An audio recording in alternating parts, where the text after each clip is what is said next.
We're going now to Charlie in Reigate. Hi, Charlie. Hi, Carol. Hi. Nice to speak to you. And you too, hon.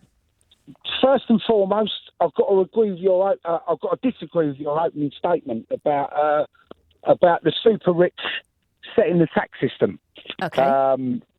You said the super rich set the tax system. The super rich doesn't set the tax system. The government does. Just because Rishi Sunak's a multi-millionaire, that's not down to him. That's down to the Chancellor.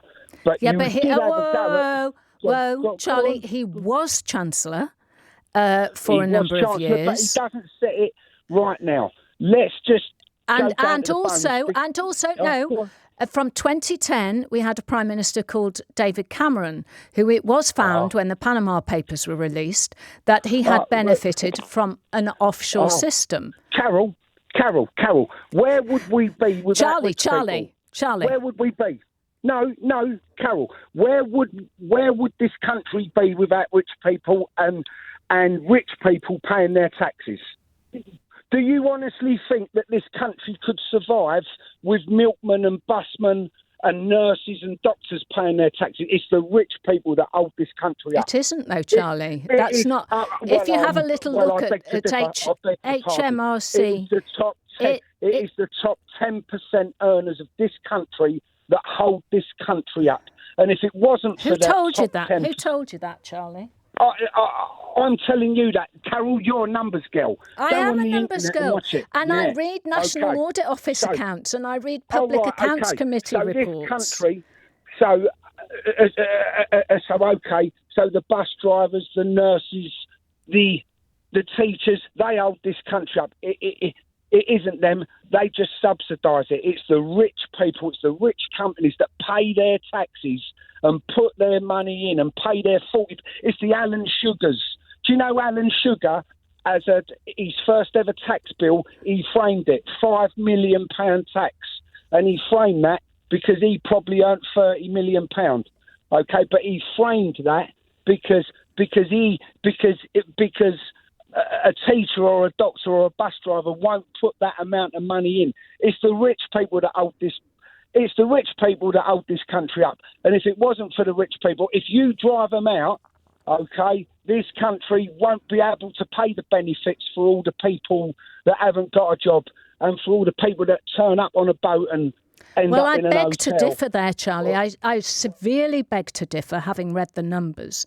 So the fact that inequality has risen over the last 15 years, the fact that since the 1990s, just the top 200 families in this country who could fit into a blooming Everyman Cinema or a View Cinema, right, or a Weatherspoons, you put them all in a Weatherspoons and they own more, Charlie, than the bottom half of the country in terms of wealth. And it is predicted that within 10 years that those the billionaires in this country, and the number of them has risen dramatically in the I'm giving you facts, Charlie, not what you've heard from somebody else. I'm giving you facts. And a large part of that, Charlie, is because the tax system, hedge funds are held offshore. And they are held offshore for one reason only, not because they like to visit the British Virgin Islands or the Cayman Islands. It's because you don't pay tax, Charlie. Why do you think people like Andrew Neil live in Monaco? Why do you think Philip Green lives in Monaco? Why do you think? Because they don't pay tax, Charlie. That's why. You're not letting me talk, Carol. I'm not talking about the top 200. I'm talking about the top 10%. The top 10% that pay nearly 40% of the tax 30% of the tax that's generated. The rich people, the rich companies. I know you're talking about you can't talk about companies and people. Trying to drive out. Charlie, you can't do that. You can't say a company pays corporation tax. That does not go to the individual. When an individual receives their tax, they either receive it as shares or they receive it as I'm talking about the CEOs now, or they receive salaries or so on. It's when it actually becomes your personal property. That is what I'm talking about, not corporation tax. tax. That's an entirely different thing. Charlie, you and I, we should go for a drink. We'd set that pub alight, I tell you. Thank you very much for ringing in.